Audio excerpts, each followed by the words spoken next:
Bonjour à tous et bienvenue sur le podcast J'ai l'œil du tigre. Je suis Claire, la muséographe et scénographe de Fun in Museum.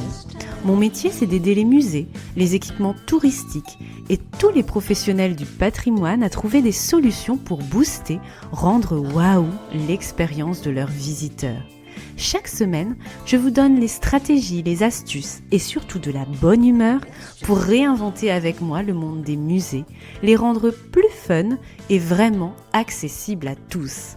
Alors mettez-vous à votre aise, installez-vous confortablement et c'est parti pour l'épisode du jour.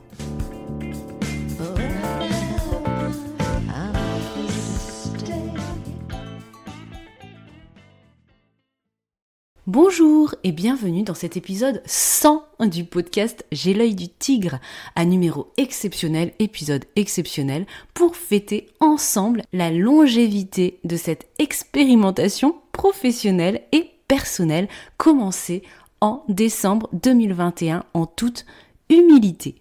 Pour cette occasion, j'ai voulu vous proposer un épisode collaboratif à plusieurs voix dans un esprit fun qui a vocation de vous inspirer sur les tendances 2024 des musées. Une sorte d'horoscope 2024 du musée avec les prévisions d'experts qui ont bien voulu se prêter au jeu avec moi sur cette question. Ces experts, ce sont surtout des invités qui sont intervenus sur J'ai l'œil du tigre, mais aussi des personnes que j'apprécie pour leur professionnalisme et leur talent. Et je sais à quel point vous avez apprécié leurs conseils et leurs retours d'expérience dans les épisodes invités. Je les remercie à nouveau chaleureusement pour leur participation et retrouvez toutes leurs coordonnées dans la description de cet épisode. Alors, quelles sont les tendances à suivre pour les musées en 2024 ? Est-ce que janvier 2025 nous donnera raison ? À votre avis, à ton avis, quels sujets, quelles pratiques, quels débats seront sur le devant de la scène et d'actualité cette année ? Découvrons nos intuitions et discutons-en. Alors, on brûle ou on se refroidit à ton avis ? Activation de la boule de cristal. Pour ce premier axe de prédiction 2024, nous retrouvons Lucie Pinson et Mathilde Bonnet, qui avaient participé au podcast sur les étonnants chariots pédagogiques. Elles nous parlent du profil et du rôle environnemental des musées qui ont une carte à jouer dans la transition écologique. Moi qui m'apprête à partir cette semaine pour animer une formation sur le développement durable et l'éco-conception auprès des musées de Bourgogne et de Franche-Comté, leurs prédictions sur la sobriété, le durable, la valorisation du permanent et l'interconnexion croissante entre culture et nature m'interpellent. Et vous, écoutez. Hello Claire, c'est Lucie Pinson d'Exposcope. Pour les tendances à suivre en 2024, je vais parler de mon secteur à moi, la médiation. Et dans les mots-clés 2024, pour moi, il y a la sobriété. C'est le thème du Festival de muséologie 2024, si je ne me trompe pas.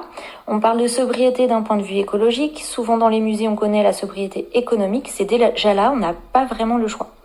La sobriété, on en parle aussi en montage d'exposition pour le matériel scénographique, par exemple.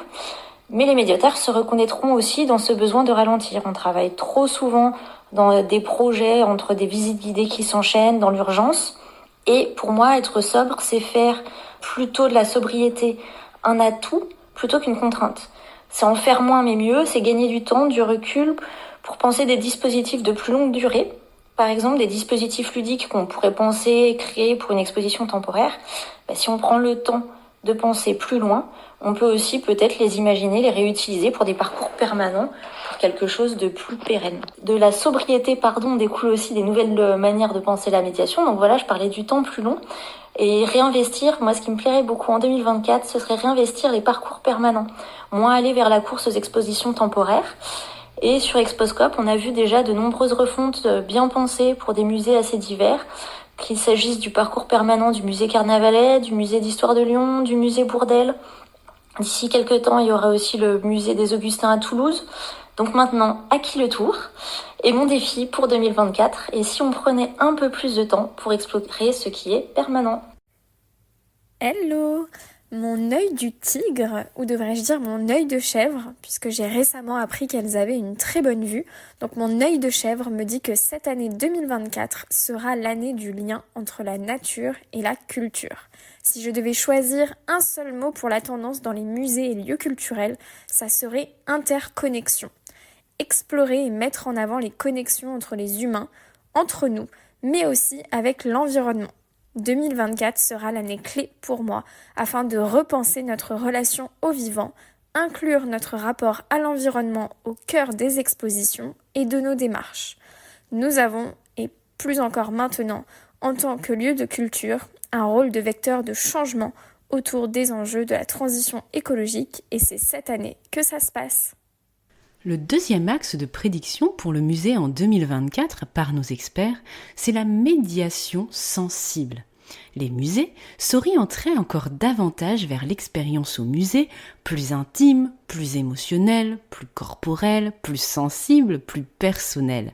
C'est peut-être aussi une forme de sobriété finalement. Proposer des expériences à vivre efficaces qui touchent le visiteur au-delà de la mission pédagogique d'apprentissage du musée qui devient aujourd'hui assez réductrice. Dans ces expériences physiques au musée, on a besoin de tangible, d'authenticité, de liberté aussi.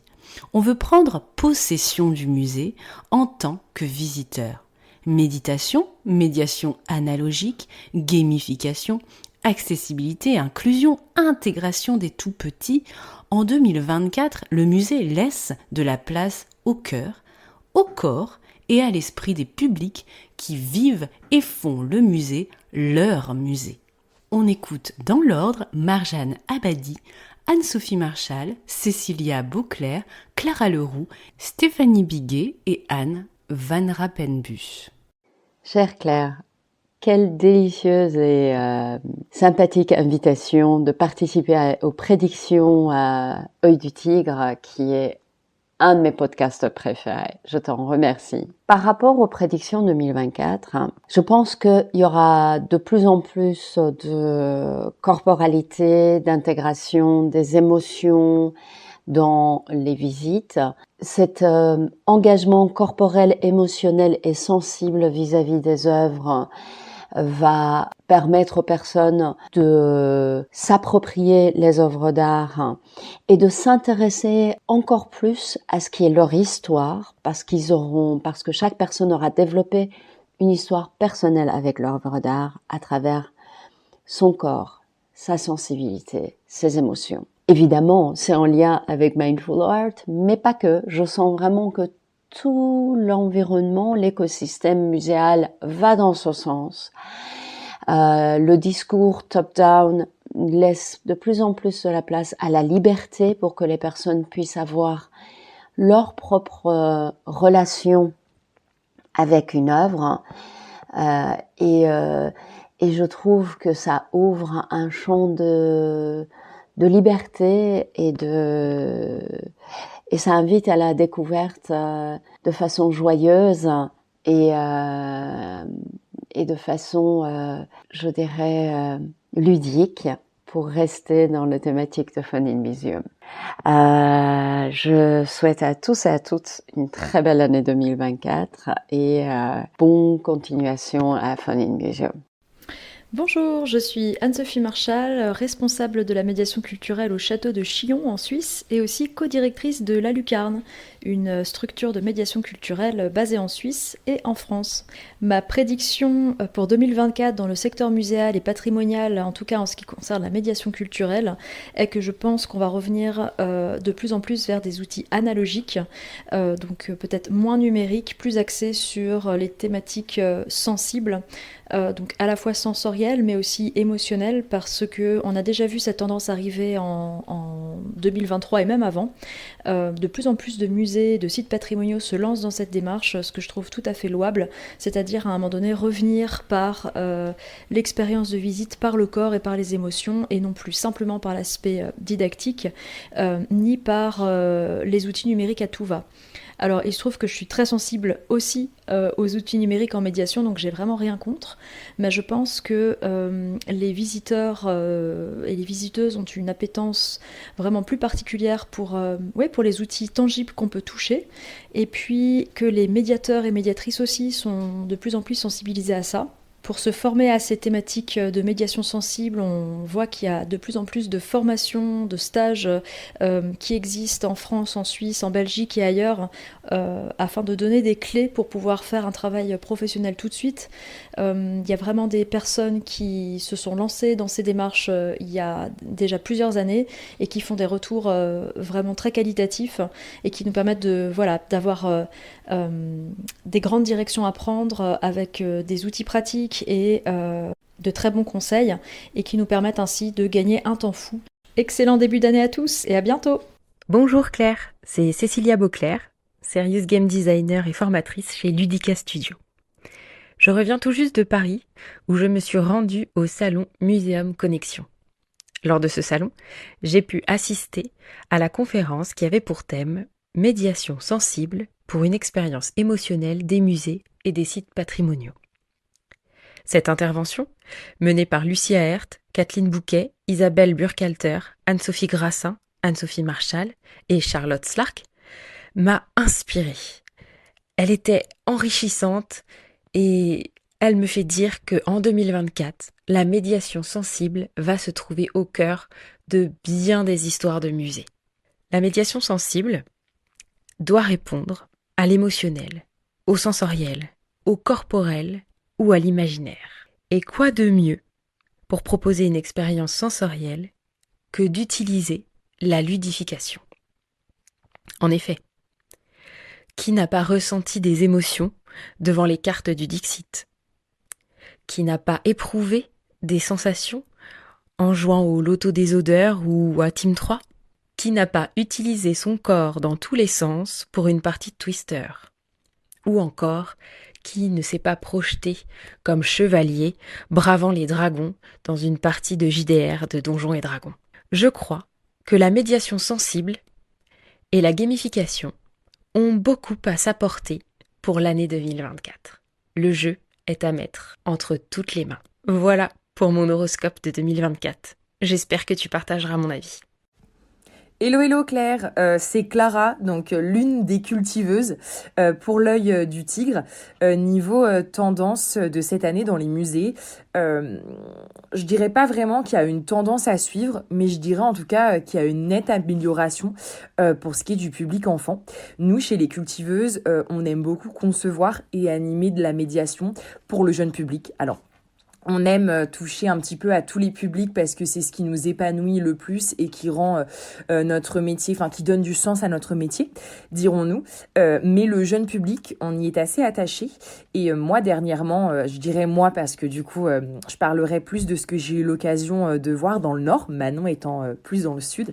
Donc ce que j'ai vu dernièrement au musée d'Orsay, par exemple, ou encore au musée des Beaux-Arts de Lille, il est vrai que je trouve que ces dernières années, les médiateurs, les conservateurs, je parle plutôt des conservateurs, puisque là, je parle plutôt des contenus, on va dire des expositions, je trouve que ces acteurs des institutions muséales donnent de plus en plus à voir au jeune public en les intégrant dans des systèmes de parcours de médiation qui leur sont propres. Je pense dernièrement là au musée du Louvre, au musée d'Orsay, pardon, l'incroyable exposition Van Gogh. Enfin, j'aime beaucoup cet artiste, donc c'était un petit peu une évidence pour m'y rendre.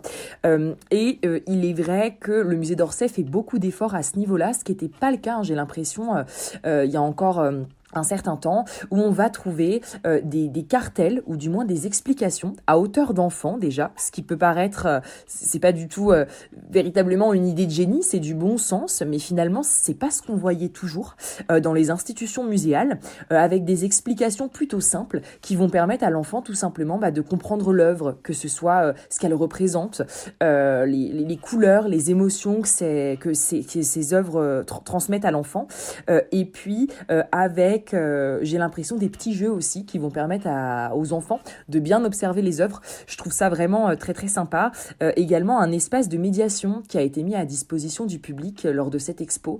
Un espace très très chouette qui permet de comprendre le cercle chromatique et les couleurs complémentaires utilisées par Van Gogh, puis également évaluer un petit peu la palette de couleurs utilisée par Van Gogh, et puis la texture aussi, par le biais donc d'une technologie que je ne saurais nommer, mais qui permet de voir la texture de la peinture utilisée par Van Gogh, puisque Van Gogh n'étalait pas toujours la peinture qu'il utilisait, mais laissait justement ce relief sur la toile. Donc ça, c'est un espace que j'ai trouvé vraiment très très intéressant et que je recommande aux médiateurs, médiatrices, au grand public également, parce que c'est vraiment une salle qui est dédiée à la compréhension comme ça de son œuvre. On a donc cet effort d'accessibilité de la part des institutions muséales pour le jeune public. Je pense également récemment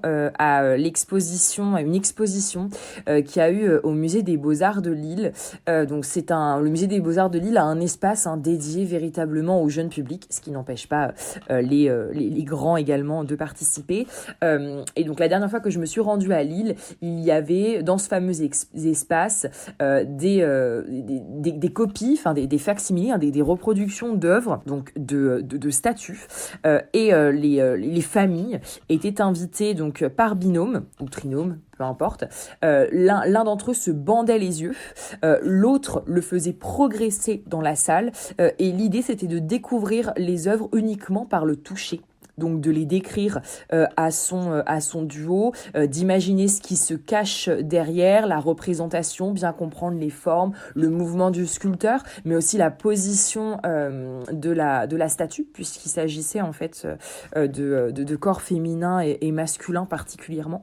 Donc ça, j'ai trouvé ça très très très très intéressant et aussi différent de ce qu'on peut avoir également l'habitude de voir. Là, je cite des choses quand même en fait qui parlent d'elles-mêmes et qui n'ont pas forcément besoin d'un médiateur ou d'une médiatrice permettant de laisser le public en libre autonomie.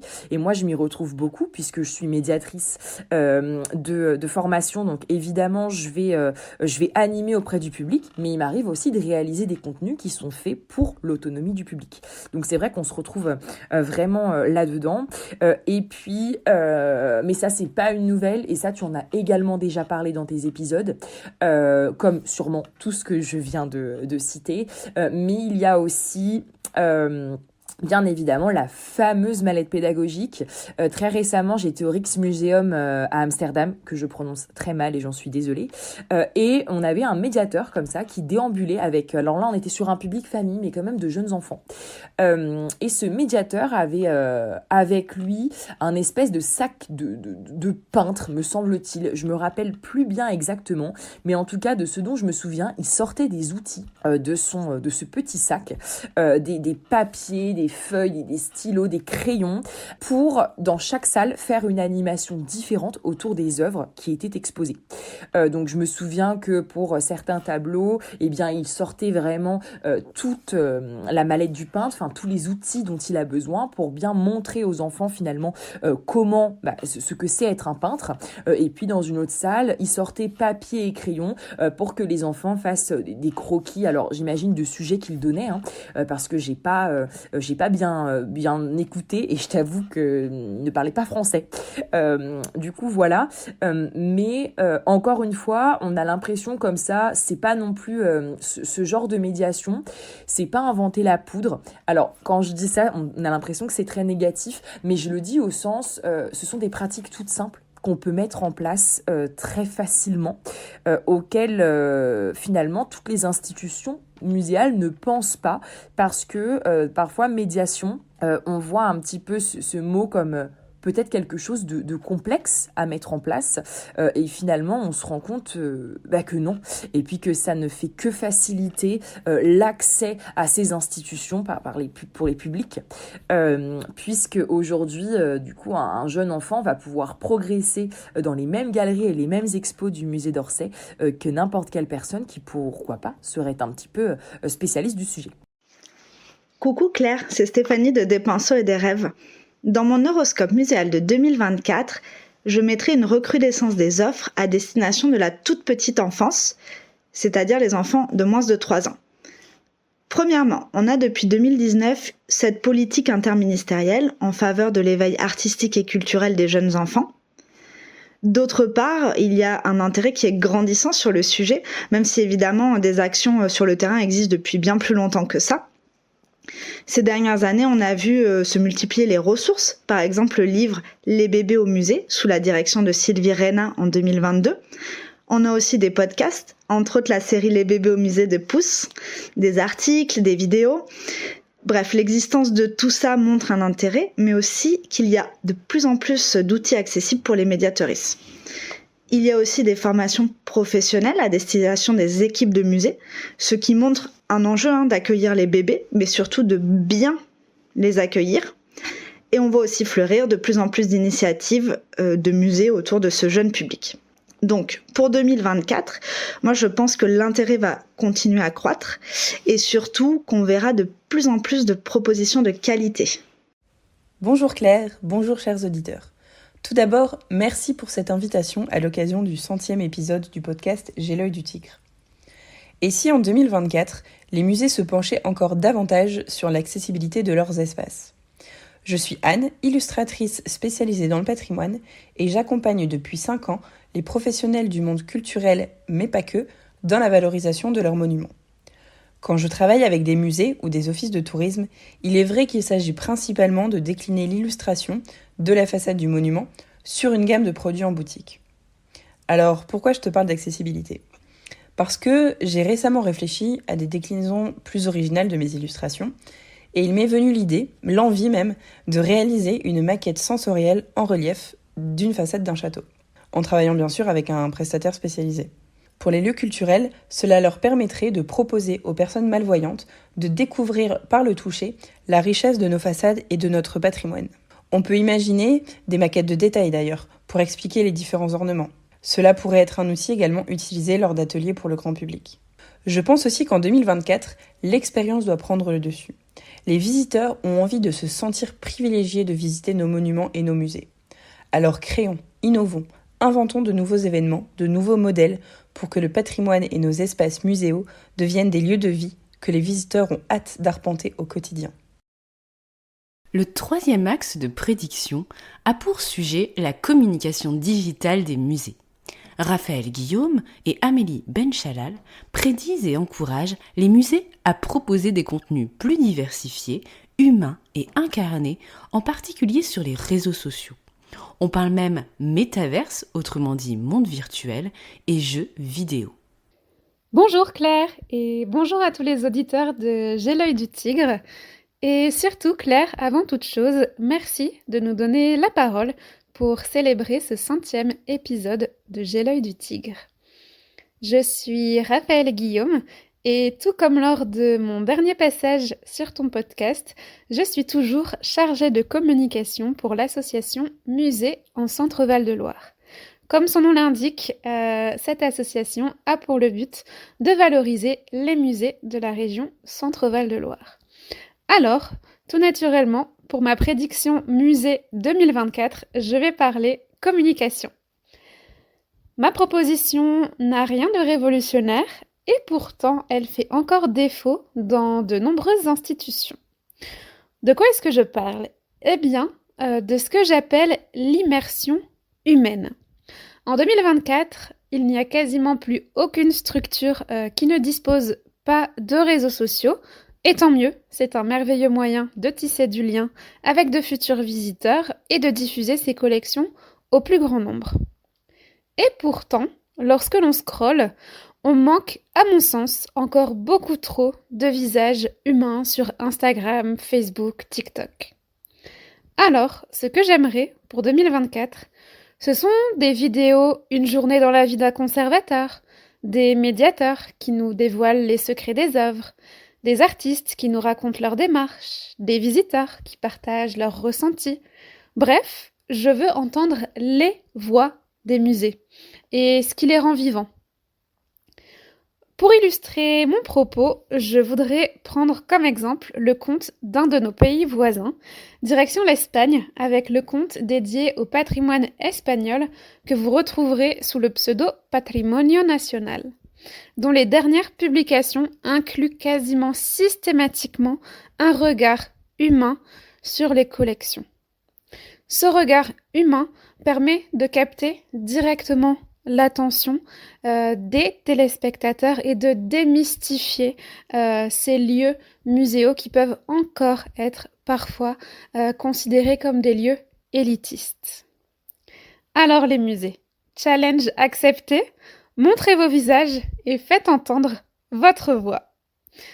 Et pour conclure, je voudrais non pas aborder une deuxième prédiction, mais une interrogation à laquelle 2024 répondra peut-être.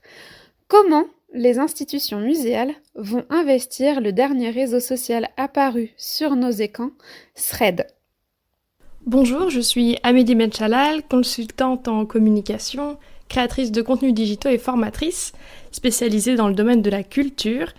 Et je souhaitais partager avec vous les tendances que j'entrevois pour 2024. Donc concernant les réseaux sociaux, on a déjà pu voir en 2023 une diversification des contenus. Et je pense qu'en 2024, cela va s'accentuer. On est passé d'une communication vitrine de la collection et des expositions à la promotion d'événements et à la création de capsules de médiation. On le remarque notamment sur les comptes tels que la Fondation Louis Vuitton, l'Institut du Monde Arabe depuis un certain temps déjà, ou encore le Louvre. Et je pense que les établissements culturels vont continuer à diversifier leur contenu et que l'on va voir éclore de plus en plus de contenus de qualité autour de la médiation, avec notamment des lives sur TikTok ou Twitch. Et avec des contenus aussi plus incarnés.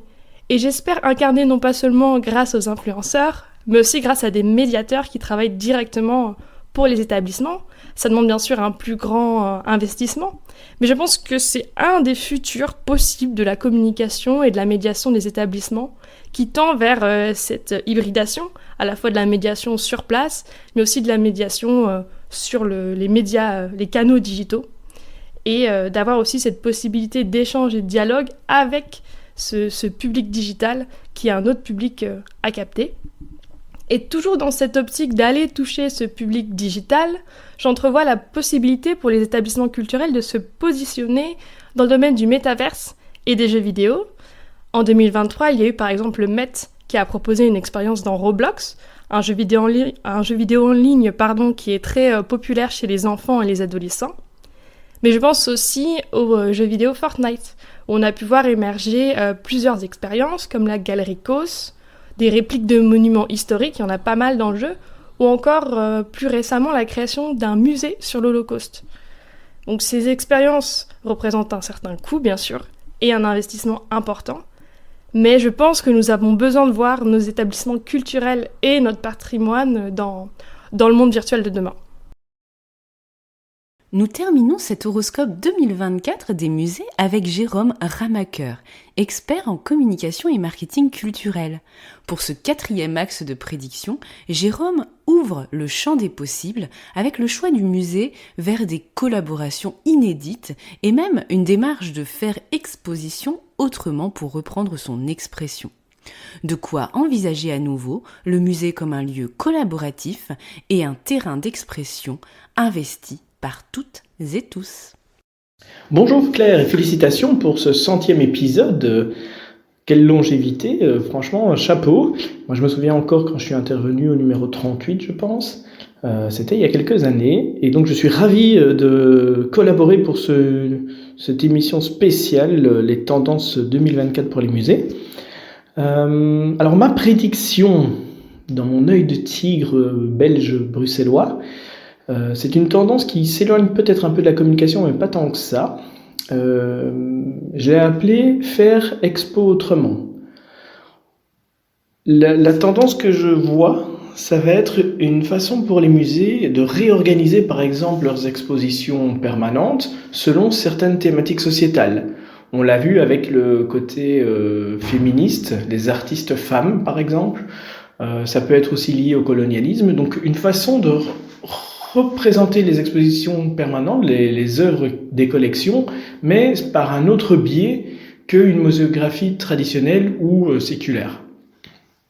Dans cette tendance de faire expo autrement, on a aussi le fait de faire participer de plus en plus les publics de la rédaction des cartels, ou même au choix des œuvres. Et je pense que de plus en plus, le public ne va pas être consommateur, mais acteur du musée, partie prenante. Ça va être son tiers-lieu à lui, en fait, où plein de choses peuvent se produire avec sa participation. Une autre expérience qui me fait penser que la tendance 2024 en musée, ce sera justement de faire expo autrement, ça va être toutes les collaborations inédites qui ont vu le jour avec les confinements, mais qu'on peut apercevoir de plus en plus, que ce soit de façon transdisciplinaire, en mélangeant les arts au sein même d'un musée, mais même avec des marques ou des domaines d'activités totalement différents des musées, de créer justement une collaboration inédite. On l'a vu avec des cosplayers, on l'a vu avec des danseurs. Voilà, je pense que une manière de repenser l'expo autrement en faisant des collaborations inédites, ça peut être une tendance qui va de plus en plus se développer en 2024. Et enfin, un dernier élément dans cette tendance 2024 de faire expo autrement, ça va être, je pense, des collaborations avec de plus en plus d'influenceurs et de créateurs de contenu, mais pas uniquement en les faisant venir, on va dire, témoigner d'une expo, couvrir une expo, de réaliser des publications, des stories ou des reels sur une expo, mais plutôt que des influenceurs vont eux-mêmes devenir curateurs de salles ou d'expositions et d'amener leur communauté à voir les collections du musée autrement à travers leur façon de traiter ces œuvres culturelles et ces actualités culturelles. Donc je pense que de plus en plus de créateurs de contenu passent du digital au physique, et cette façon de devenir curateur d'exposition, de salles d'exposition, ça pourrait être une tendance en 2024. Et c'est là où je fais le lien effectivement avec la communication, puisque on recommande évidemment quand on communique sur un musée, sur une œuvre, sur une collection, sur une expo, de présenter à chaque fois l'œuvre ou l'expo de manière différente, avec un axe spécifique pour toucher tel public ou tel autre public, en s'inspirant finalement des contenus pour donner corps à nos publications sur les réseaux sociaux. Et là, je vois plutôt que on va passer de la communication à la muséographie, et donc cette tendance à axer nos propos et la manière de présenter nos expos à travers nos outils de communication, ça va se traduire physiquement par une nouvelle façon de présenter les expos et les collections et les œuvres dans les musées même. Donc que la communication sera carrément physique et mise en scène. Voilà, j'espère ne pas avoir été trop long. Je te souhaite un excellent 101e épisode et à très bientôt. Voici le mémo donc de cet horoscope 2024 des musées. Prévision 1. Les musées seront des acteurs de la transition écologique avec une attention particulière donnée à la sobriété, au durable et au permanent. Prévision 2. Les musées vont se tourner davantage vers la médiation sensible afin de proposer des expériences plus intimes, plus émotionnelles, plus corporelles, plus sensibles, plus personnelles avec un visiteur au cœur, libre, qui médite, s'amuse et a accès au musée, y compris les tout petits. Intégration et inclusion. Prévision 3. Les musées iront vers des contenus plus incarnés et humains en poursuivant leur travail sur les réseaux sociaux et sur d'autres terrains virtuels comme pourquoi pas les jeux vidéo. Prévision 4. Les musées vont s'ouvrir à des collaborations inédites et ambitieuses dans le but de progresser encore vers un espace d'expression collaboratif où chacun a le droit de donner de la voix. Si j'avais une 5e prédiction à donner de mon côté, j'ajouterais que les musées vont tendre de plus en plus vers la recherche du bien-être, à la fois pour ses visiteurs, mais aussi pour tous les gens qui y travaillent, quel que soit leur statut permanent, temporaire, salarié ou prestataire. Le prendre soin au musée fait partie intégrante du développement durable, avec des problématiques de RH, de respect, de bientraitance, pour ne pas utiliser le mot valise, de bienveillance. Le musée durable prend donc soin de nous et de la société. Il nous traite avec respect. C'est ce que je souhaite en tout cas pour 2024 dans notre secteur. Et c'est ce que je visualise avec les différentes actions en place, groupe de travail ou publication. Et pour vous et pour toi, quelle est ta prédiction pour les musées en 2024 ? On attend tes commentaires, vos commentaires sur LinkedIn et Instagram, où vous aurez entre autres l'occasion de vous exprimer sur ce sujet à l'occasion d'un concours que je vous propose pour ce J'ai l'œil du tigre, le 100e, si vous écoutez cet épisode la semaine de sa sortie. Toutes les infos sont en description de l'épisode et les liens. J'espère que cet épisode collaboratif à multiples voix vous a plu. Je vous remercie encore sincèrement d'être au rendez-vous à chaque épisode de J'ai l'œil du tigre ou occasionnellement. Vos retours et votre soutien m'est toujours très précieux et très enthousiasmant et c'est votre soutien qui m'a convaincu de continuer jusqu'à ce 100e épisode. Alors merci. Si vous souhaitez, si tu souhaites continuer à m'encourager, n'hésite pas à publier un avis sur ta plateforme d'écoute si cela est possible ou à me transmettre ton avis que j'aurai le plaisir de publier sur la page podcast de mon site internet. Merci à toi d'avoir suivi et de contribuer à cette aventure par tes écoutes. Merci. Belle matinée, après-midi, soirée, où que vous soyez et longue vie à J'ai l'œil du tigre.